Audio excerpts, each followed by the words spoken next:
1700 թվականին Կոստանդնուպոլսում Մխիթար Սեբաստացին հիմնում է միաբանության առաջին կորիզը եւ հրատարակում «Նմանություն Քրիստոսի» գրքի հայերեն թարգմանությունը։ Հալածանքների պատճառով նա ստիպված է լինում հեռանալ Օսմանյան մայրաքաղաքից։ 1717 թվականին Վենետիկի սենատի հրովարտակով մխիթարյաններին հավերժական օգտագործման է տրվում Սուրբ Ղազար կղզին։ 7000 քառակուսիմետր երբեմնի անպտուղ հողագտորն այսօր հայագիտության խոշորագույն կենտրոն է, որտեղ պահվում է ավելի քան 5000 ձեռագիր եւ 10000 տպագիր գիրք։ Դեռևս 300 տարի առաջ Մխիթար Սեբաստացին ձևակերպել էր աշխարհից չմեկուսանալու, հայկական միտքը համաշխարհային մտավոր երկխոսության մաս դարձնելու իր հավատամքը։ Այս տարի նշվում է հայագիտության հսկայի Մխիթար Սեբաստացու ծննդյան 350-ամյակը, որի առիթով հատուկ միջոցառումներ են անցկացվում Հայաստանում եւ Վենետիկում։ Դրանցից մեկը Մաշտոցի անվան մատենադարանում անցկացվող երրորդյա հայագիտական միջազգային կոնգրեսն է։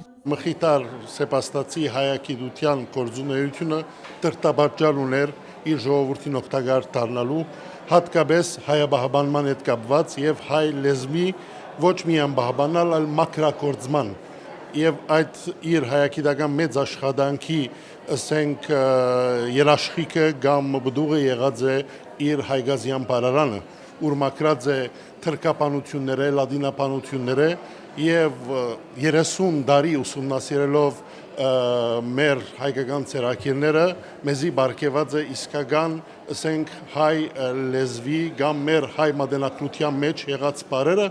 որոնք հիմնական մեր հարստությունն են եւ հիմ տրված են մեր լեզվաբանության։ Մխիթար Սեբաստացին հեղինակեց աշխարհաբարի քերականության առաջին դասագիրքը «Դուռն քերականության աշխարհաբար լեզվին հայոցը», լայնորեն բացելով դռները նոր հայերենի առջև։ Անգնահատելի է նաև նրա քերականություն գրափար լեզվի կոթողային աշխատությունը։ Սեբաստացին ոչ միայն մանրամասն քննեց գրափարի ձևաբանությունն ու շարահյուսությունը, այլև սահմանեց հստակ կանոններ, կարգավորելով ուղղագրությունն ու լեզվական բազմաթիվ բարդ հարցեր, որոնք հետագայում ուղեցույց դարձան հայագետների համար։ Հոբելյանական միջոցառման շրջանակում բացվեց միաբանության 100-ամյակների գործունեությանը վերաբերող ցուցադրություն։ Ցուցափեղկերում Սուրբ Ղազար կղզում պահվող արժեքավոր ձեռագրեր են, մատյաններ։ Իսկ սա ցուցադրության առանցքն է։ 1732 թվականին Անտոնի Բորտոլիի տպարանում տպագրված ավետարանը։ Նույն տպարանում 1749 թվականին հրատարակվել է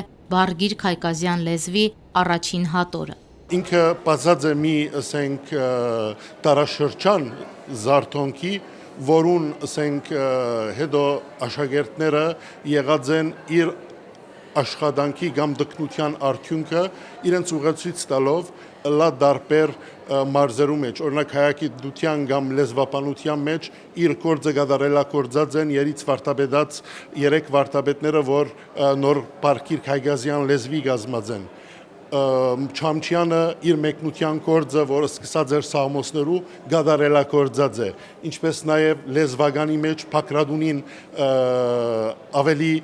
զորացուցած է Այդանյանը աշխարհապարի մեջ, այս բոլորը եղած են օգտակար դառնալու համար մեր ժողովրդին։ Այստեղ ներկայացված են Մխիթար Աբահոր եւ նրա աշակերտների կոթողային աշխատությունները։ Առաջին անգամ ցուցադրվում է նաև Մխիթարյանների ստեղծած քրիստոնեական խաղը։ Սուրբ Ղազարում արդեն ձեռագրերի թվայնացման համակարգ է գործարկվել։ 2019-ին սկսանք մեր աշխարհի ամենաջող հավաքածուն հայ տերտերու հավաքածուն, որ աշխարհի ամենագադարյալ եւ ամենագարևոր հավաքածու, որ գտնվի Վիեննան, տվայնացնել Գյուլբենկյան հիմնարկության օգնությամբ նպաստով եւ Երևանի համալսարանի գիտությունների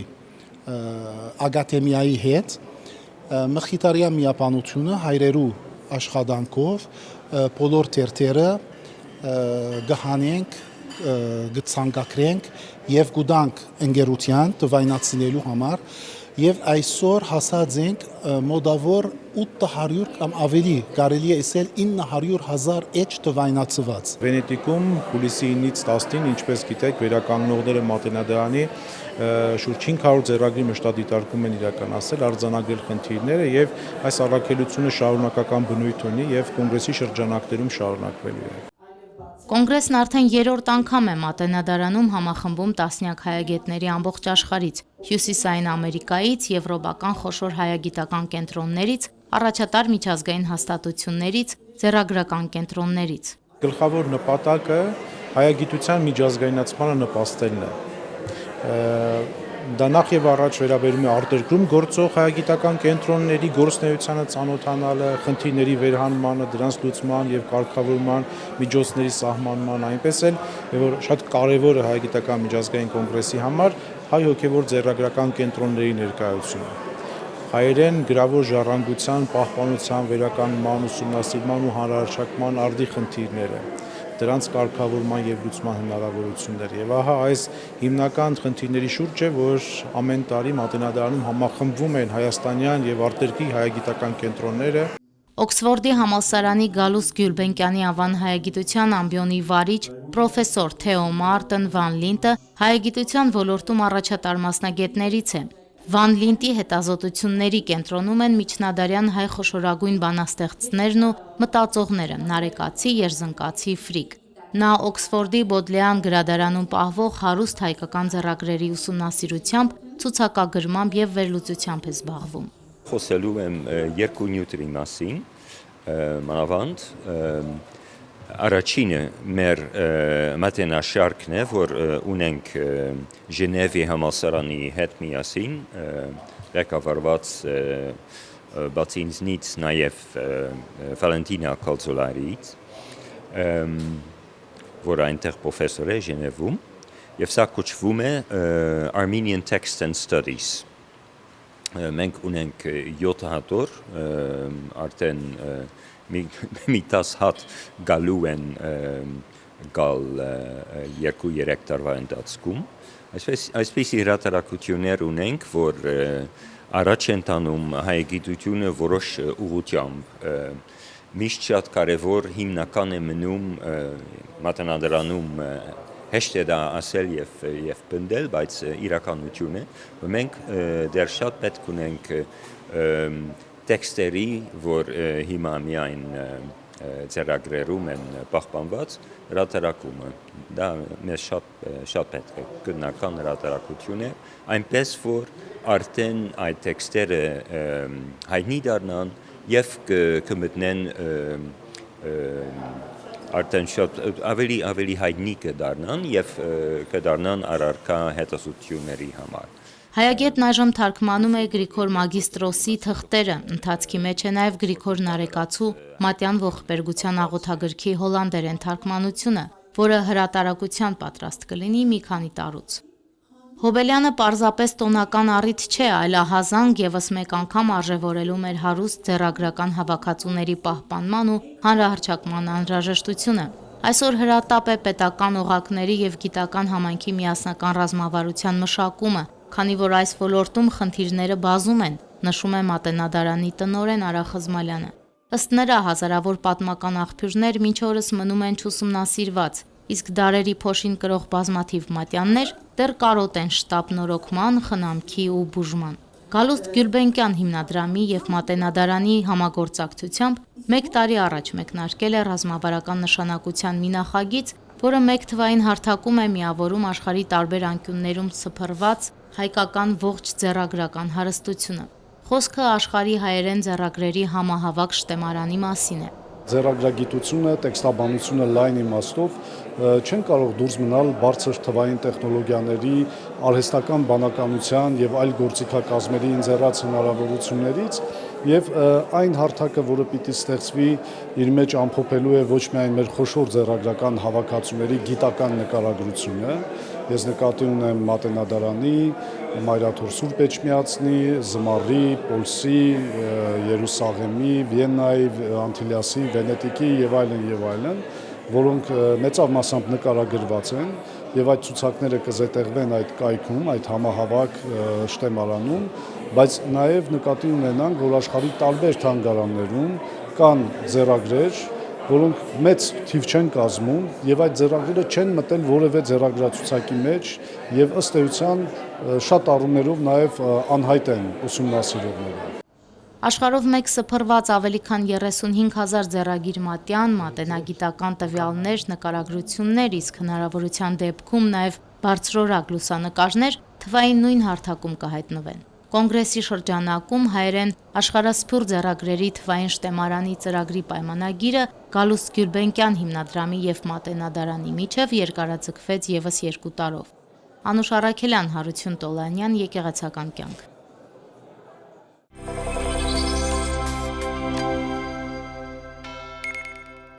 Ներկայացված եզակի ձեռագրերը, լուսանկարներն ու փաստաթղթերը Մաշտոցյան մատենադարանում են հանգրվանել վերջին 1 տարում։ Այստեղ դրանք բժշկվել են, համառոտ նկարագրություններ ստացել ու ներկայացվել 1 տարվա հավերժություն խորագրով ժամանակավոր ցուցադրությանը։ Ժամանակակից արվեստագետների աշխատանքներ ունենք,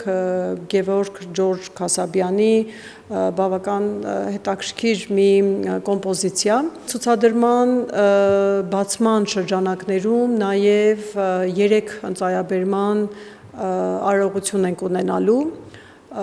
հմայիլ, հնատիպ գրքեր և ձեռագիր մատյան։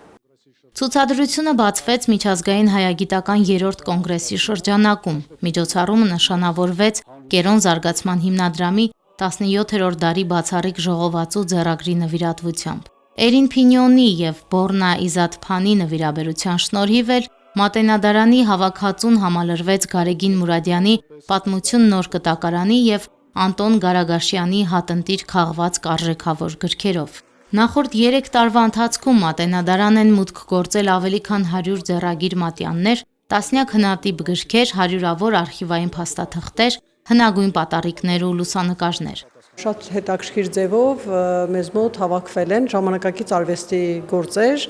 քանդակ, գեղանկար և այստեղ ունենք մի շատ հետաքրքիր և արժեքավոր գեղանկար, որը ցավոք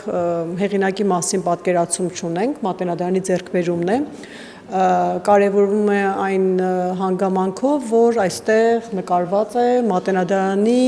շինարարության ընթացքում այդ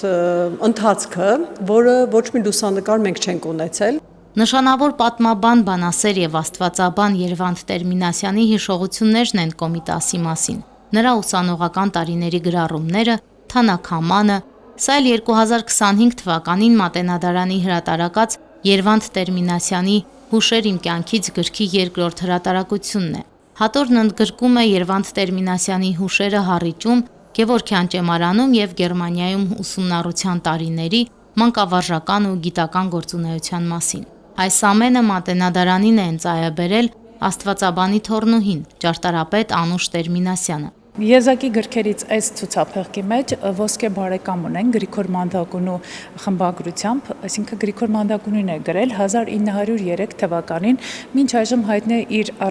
իր միակ հրատարակությունը, որը 1912 թվականին է եղել։ Այս գրքի որոշակի տվյալներից ելնելով մենք կարող ենք ասել, որ սա այդ գրքի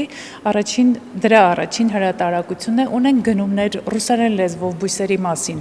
գիրք ենք գնել, շատ եզակի։ Առաջիկայում պատրաստվում են ցուցադրությանը ներկայացված բոլոր ձեռքբերումներն ուսումնասիրել։ Ամեն մի ձեռագրի հետևում, ասում են, արժեքավոր, իսկ որոշ դեպքերում դեռևս անհայտ պատմություն է թաքնված։ Անուշ Առաքելյան, Հարություն Տոլանյան, Եկեղեցական կյանք։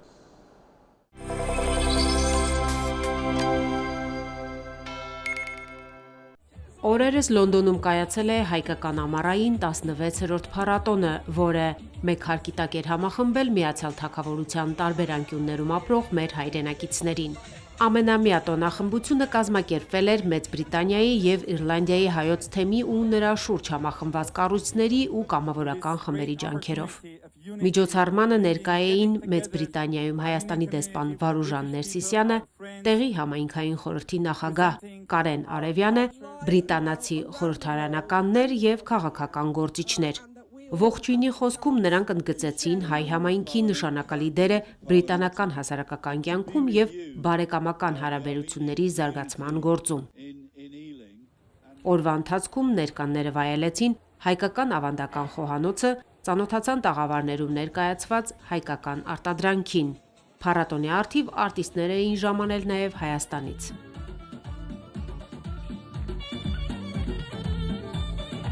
Մեծ Բրիտանիայի եւ Իռլանդիայի հայոց թեմի առաջնորդ Տեր Հովակիմ եպիսկոպոս Մանուկյանն իր օրհնության խոսքում շնորհակալություն հայտնեց կազմակերպիչներին ու աջակիցներին, շեշտելով միասնականության ու համայնքային ոգու կարևորության մասին։ Փառատոնի հանգանակած ողջ հասույթը ուղղվելու է թեմի կրթական, երիտասարդական եւ բարեգործական ծրագրերին։